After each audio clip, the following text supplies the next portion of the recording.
মানে ও গিন্নি, গিন্নি, গিন্নি গো, একটু শান্ত হ, একটু কথাটা শোনো।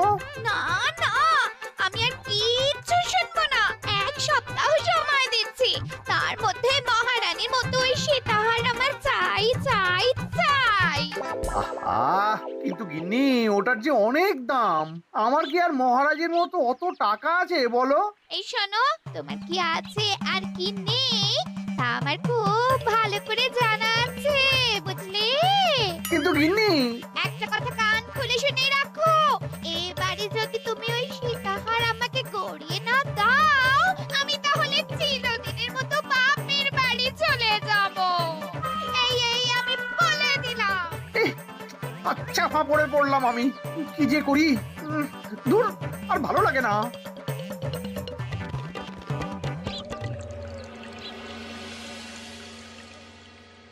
আজকে তোমাদের সকলের কাছে আমার একটা প্রশ্ন আছে। বলুন মহারাজ।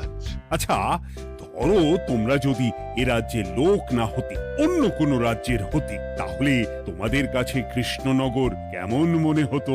মহারাজ, এক কথায় বলতে গেলে সমৃদ্ধ শক্তিশালী রাজ্য। বেশ, তা হঠাৎ এমন প্রশ্ন মহারাজ? আসলে বেশ কিছুদিন ধরেই আমি একটা কথা ভাবছিলাম। ঈশ্বরের দয়ায় আমাদের সবই আছে, তবু রাজ্যকে আরো শক্তিশালী ও অন্যান্য রাজ্যের সাথে সুসম্পর্ক বজায় রাখা একটা রাজধর্মে পড়ে। ঠিক বলেছে। ঠিক বলেছেন। বলি, তুমি কি এসব কথা কখনো ভাবো মন্ত্রী? হ্যাঁ, মানে আগে রোজ না, কিন্তু কখনো সখনো বোধহয় ভেবেছিলাম। কবে শুনি? ওই তো কিছুদিন আগে, ওই সেদিন। এটা ঠিক কোন সেদিনের কথা বলছেন মন্ত্রী মশাই? যেদিন আকাশে ওই দুটো সূর্য উঠেছিল? তোমাকে সবকিছুতে ফোড়ন কাটতেই হবে না গোপাল, হ্যাঁ? কি আর করি বলুন, আপনার কষ্ট যে আর সহ্য হয় না। যাই হোক, মুদ্রা কথা হলো, এসব কথা মাথায় রেখে এখন আমাদের কিছু করা উচিত। কিন্তু কি করা উচিত সেটা আমি ঠিক বুঝতে পারছি না। এই একটা করে রসগোল্লা খাওয়ালে কেমন হয়? এই, তুমি থামবে? মহারাজ, আমার কাছে একটা উপায় আছে। 10 দিনের একটা মিলন মেলার আয়োজন করলে কেমন হয়? খুব বাজে হবে। একটা মেলা কত ঝামেলার কাজ সেটা বোঝো? একেই কত খরচ, তার উপর আবার অনেক লোক। মোটেই না, এটা তো দারুণ বুদ্ধি দিয়েছো গোপাল। এমন কিছুই তো চাইছিলাম। দূর, আর সবকিছুই আমার বিপক্ষে মনে হয়। দিনটাই খারাপ, আমি বরং চুপই থাকি। তাহলে সবাই শোনো, 1 সপ্তাহ পর কৃষ্ণনগর এক বিরাট বড় মিলন মেলার আয়োজন করছে, আর তার জন্য লোকজনকে নিমন্ত্রণ করার কাজ দেখবে গোপাল। যথা আজ্ঞা মহারাজ। আর মন্ত্রী, ভালো করে শুনে রাখো, মেলা প্রাঙ্গণ সাজানো, ঠিকঠাক নিরাপত্তা, এসব তোমার দায়িত্ব। আচ্ছা, কিন্তু বলছিলাম যে সবকিছু ভালো করে করতে গেলে খরচও তো। ওসব নিয়ে তোমাকে চিন্তা করতে হবে না। যত খরচই হোক আমাকে বলো, আমি দেব। আরে বাস, তো দারুণ ব্যাপার। এই ফাঁকে যদি কিছু আমারও লাভ হয়ে যায়, তাহলে গিন্নির গলার হারটার কিছু একটা করতে পারবো। বেশ, তাহলে প্রত্যেকে নিজেদের কাজ শুরু করে দাও।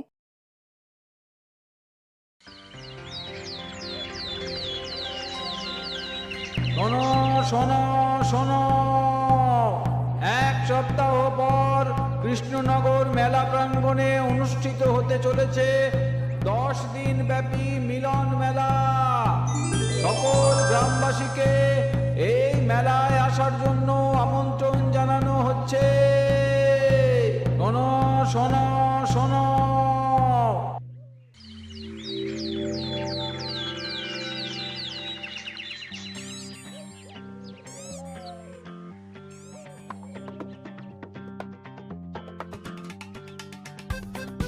বাহ বাহ বাহ, ঠিক যেমনটা চেয়েছিলাম তেমনটাই হয়েছে। আর এসব কিছুর জন্য আমি গোপালকে ধন্যবাদ জানাতে চাই।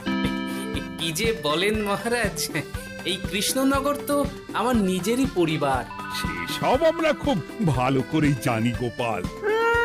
আর দীক্ষেতা একেবারে উতলে পড়ছে। এসব দেখে গা জ্বলে যায়। তোমার এই এত ভালো বুদ্ধি দেওয়ার জন্য আমি তোমাকে 50টি স্বর্ণমোহর উপহার দিতে চাই। এটা কি হলো? এরকম হলে কিন্তু আমি খেলবো না। কেন মন্ত্রী, তোমার আবার কি হলো? আমিও তো মেলার আয়োজন করেছি, তাহলে গোপাল একা কেন উপহার পাবে? সে তো মেলার জন্য অনেকেই কাজ করেছে, কিন্তু আসল বুদ্ধিটা তো দিয়েছে গোপালই। মন্ত্রী মশাইয়ের বোধহয় খুব হিংসা হচ্ছে। ঠিক আছে মহারাজ, আপনি বরং এই উপহার সকলের সাথে ভাগ করে দিন। না গো, কোনো ভাগ চাই না। তোমার উপহার তুমিই রাখো। যত সব।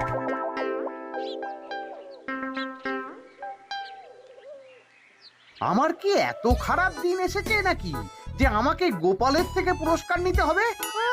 অনেক হয়েছে। না না না, এবার আমাকেই কিছু ভাবতে হবে মনে হচ্ছে।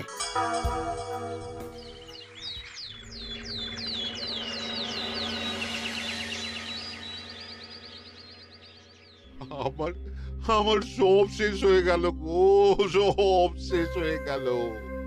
এবার এবার আমার কি হবে?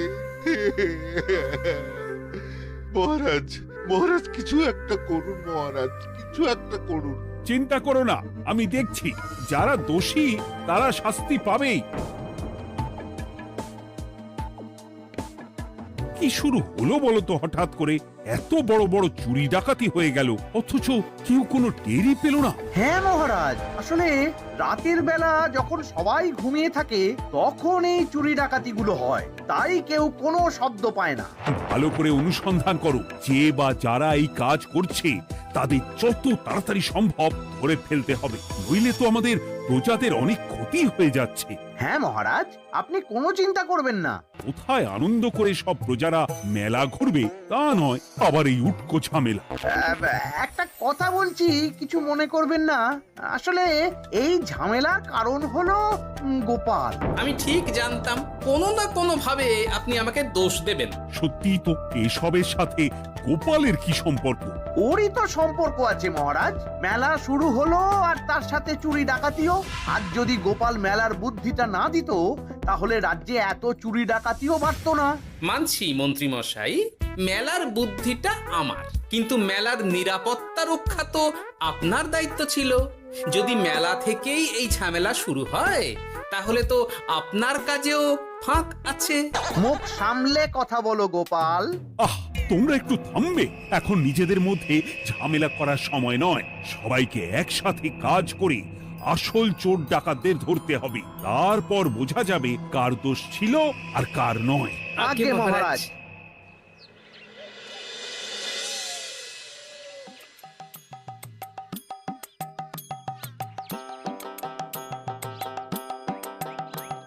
এই তো তুমি এসে গেছো।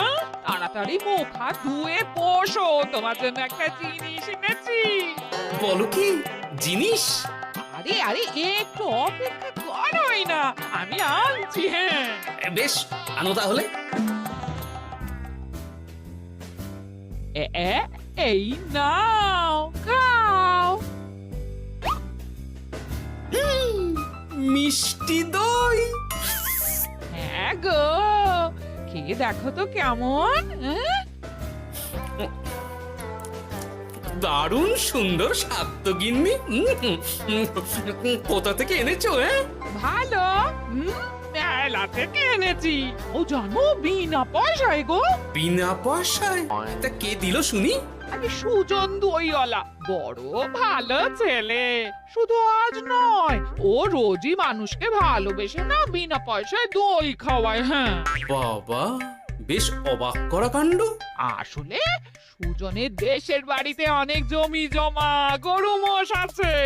ও তাই বলে ওর টাকা পয়সার নাকি কোনো দরকার নেই, তাই ও বিনা পয়সায় খাওয়ায়। হ্যাঁ বুঝলাম। বাবা, খুব ঘুম পাচ্ছে এখন। ও গিন্নি, শোনো না, আমি বরং একটা ঘুম দিই এখন, বুঝলে? তুমি বরং বিকেলে আমায় একটু ডেকে দিও, ওর কাজ আছে। আচ্ছা বেশ। তোমাদের জন্য সেটাই ভালো, কারণ এমনিতেই মহারাজ চোর ডাকাত ধরার জন্য প্রহরীর ব্যবস্থা করছে পুরো রাজ্যে। না না না, সে নিয়ে আপনি চিন্তা করবেন না।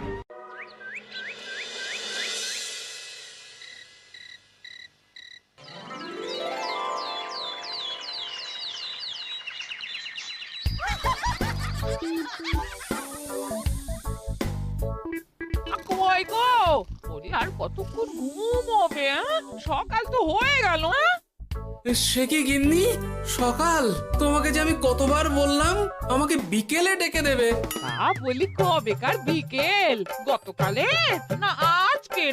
তা তোমার বুদ্ধিতে কি বলে গিন্নি? আমার বুদ্ধি নিয়ে কথা বলো, আগে নিজের ঘুমকে দেখো। গতকাল বিকেল থেকে ডেকে ডেকে গলা ব্যথা হয়ে গেল, কিন্তু ওনার ঘুম আর ভাঙে না। হতেই পারে না। পারে না? ওদিকে কাণ্ড দেখো, রাতের খাবার পর্যন্ত পড়ে আছে। আজব কাণ্ড। যাই হোক, অনেক দেরি হয়ে গেছে বুঝলে, আমাকে এক্ষুনি রাজসভার জন্য বেরোতে হবে।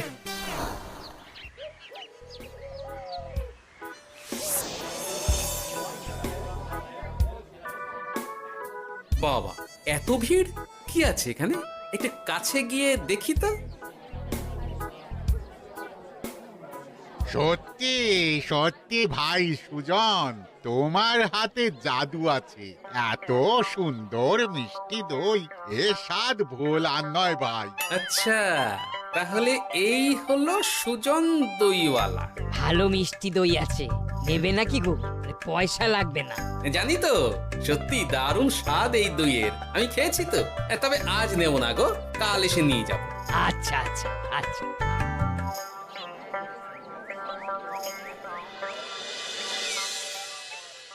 আর কোনো নতুন খবর পেলে ওই ডাকাতদের ব্যাপারে? না মহারাজ, এখনো ঠিক ধরতে পারিনি। ওরা বোধহয় বুঝতে পেরে গেছে যে আমরা খোঁজ করছি। মহারাজ, আমার মাথায় একটা নতুন বুদ্ধি এলো। রাতের বেলা করে সব বাড়িতে পাহারা দেওয়া শুরু করলে কেমন হয়? সব চুরি তো রাতেই হচ্ছে। আরে, এ তো দারুণ বুদ্ধি। কিন্তু মহারাজ, আমাদের রাজ্যের প্রহরীরা রাতের বেলা কি করে পাহারা দেবে? কেন কেন, কি সমস্যা?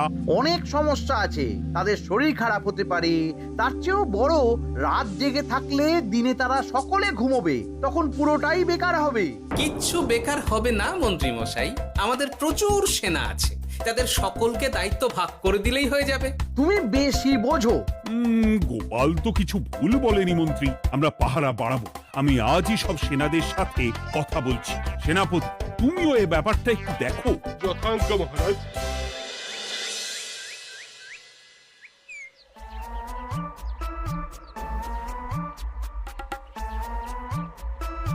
চোর ডাকাতদের ধরার জন্য যদি একটা সূত্রের হদিশ পাওয়া যায় তাহলেই কেল্লা ফতে, কিন্তু সেটাই পাওয়া যাচ্ছে না বলেই এত সময় লাগছে।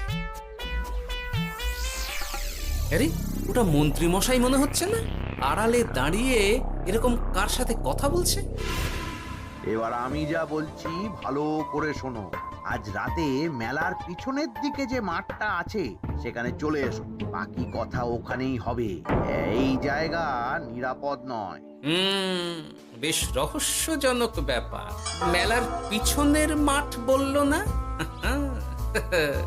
রাতে আমাকেও দেখতে হবে কি হয় সেখানে।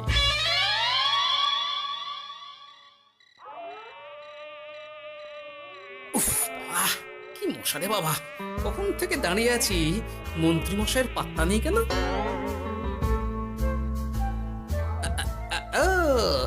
ওই তো চলে এসেছে। এই যে আমার সোনার হাটটা কই? হ্যাঁ, ওই বই করে বলেছিলাম আমার ওটা চাই। আগে কি আর বলি বলুন তো, ওই হাটটা আমাদের দলের প্রধানের খুব পছন্দ হয়ে গেছে, তাই কোনোভাবেই ওটা দিতে পারলাম না। কি এত বড় সাহস! আমার বলার পরেও তুমি এরকম করলে? বড় ভুল হয়ে গেছে মন্ত্রী মশাই, এবারের মতন ক্ষমা করে দিন, আর হবে না, এই কথা দিচ্ছি। তোমাদের জন্য সেটাই ভালো, কারণ এমনিতেই মহারাজ চোর ডাকাত ধরার জন্য প্রহরীর ব্যবস্থা করছে পুরো রাজ্যে। না না না, সে নিয়ে আপনি চিন্তা করবেন না, আমাদের ধরা পড়ার কোনো সুযোগই নেই, কারণ যে পরিমাণ ওষুধ আমি আমার দইতে মিশিয়ে দিই সেটা একবার যে খাবে মরার মতন ঘুমোবে। বাহ বাহ বাহ, সে তো খুব ভালো। করো করো। তার কোনো নতুন খবর পেলে? মেলা তো শেষের দিকে। হ্যাঁ পেয়েছি, পাশের গ্রামে বলরাম নামে এক বড় মহাজন আছে। পরশু তার মেয়ের বিশাল ধুমধাম করে বিয়ে। শেষ একটা বড় দান মারতে পারলেই আপনার আমার দুজনেরই শান্তি। আচ্ছা, এই ব্যাপার তাহলে। এসব কিছুর পেছনে মন্ত্রী জড়িত। এইবার বুঝতে পারছি কেন রাতের পাহারাতে ওনার এত আপত্তি ছিল। কিন্তু ওই লোকটা কে? ঠিক আছে, এখন যাও, একটু সাবধানে কাজ করো আর আমার পাওনাটা ঠিকঠাক দিও, কেমন? সে কি সুজন দইওয়ালা? এবার আমার কাছে পুরো ব্যাপারটা পরিষ্কার হয়ে গেছে। না, কালই মহারাজকে সব জানাতে হবে, আর এদের হাতে নাতে ধরার জন্য একটা উপায় ভাবতে হবে।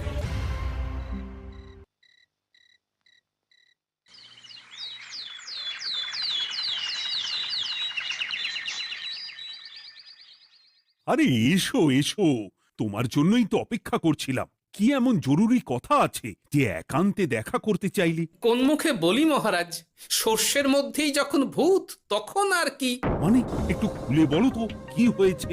আমাদের রাজ্যের এই এত বড় বড় চুরি ডাকাতির পিছনে কারা আছে সেটা আমি জানতে পেরে গেছি মহারাজ। হ্যাঁ, এ তো দারুণ খবর। তাহলে আমরা এখানে কি করছি? এখনই তাদেরকে গিয়ে বন্দি করি?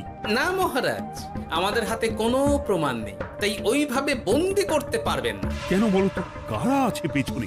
সেটা আপনি নিজের চোখেই দেখে নেবেন পরে। তবে এটা জানিয়ে রাখি, আমাদের মন্ত্রী মশাইও যুক্ত আছেন। কি? আমাদের মন্ত্রী? এত বড় বিশ্বাসঘাতকতা! আমি এখনই নিজের হাতে ওকে বন্দি করতে চাই। না না না না মহারাজ, সেটা করলে বাকি ডাকাতদের ধরতেই পারবেন না। তাহলে উপায়? আমি জানতে পেরেছি এই ডাকাতদের পরের নিশানা হলো পাশের গ্রামের বলরাম মহাজনের বাড়ি। বলরাম মহাজন? কাল তোর মেয়ের বিয়ে, আমাদেরও তো নিমন্ত্রণ আছে সেখানে। তাহলে তো আরোই সোনায় সোহাগা। শুনুন মহারাজ, আমার মাথায় দারুণ এক বুদ্ধি এসেছে। সে কি? হ্যাঁ, আপনি কোনো চিন্তা করবেন না, আমি শুধু যা বলছি সেটা করুন, বাকিটা আমি সামলে নেব। তবে দেখবেন যেন মন্ত্রী মশাই এসবের কিচ্ছুটি টের না পায়। বেশ বেশ বেশ।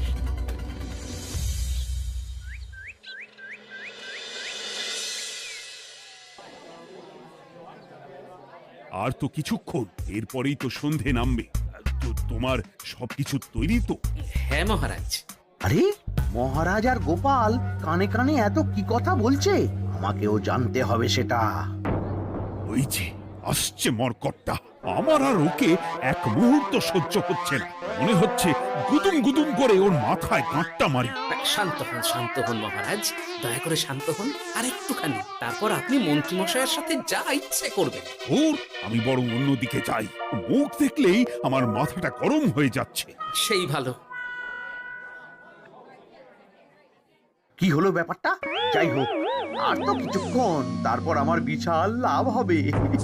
বরং ততক্ষণ আমি পেট পুজো করি।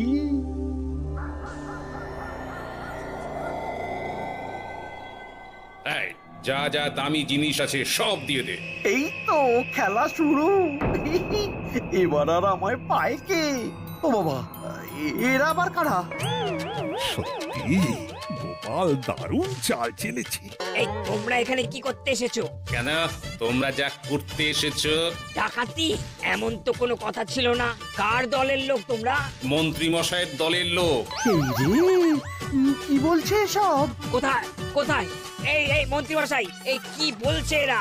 আপনি দু নৌকোয় পা দিয়ে চলছে, আমরা থাকতে আপনি আরো এক ডাকাতের দলের লোককে ডেকেছেন। কি মন্ত্রী? শেষে কিনা তুমি? কি খেয়েছে রে, আর বোধহয় বাঁচতে পারবো না। কই, চুপ কেন? বলুন, মন্ত্রী মশাই সোনার হার ডাকাতি করে আপনাকে দেওয়ার জন্য এখানে ডেকেছেন। কি সোনার হার? আমাকেও তো একই কথা বলেছে। আপনি আমাদের থেকে খবর নিয়ে অন্য দলকে কাজ দিয়েছেন। এই না না, মিথ্যে কথা। কিসের মিথ্যে?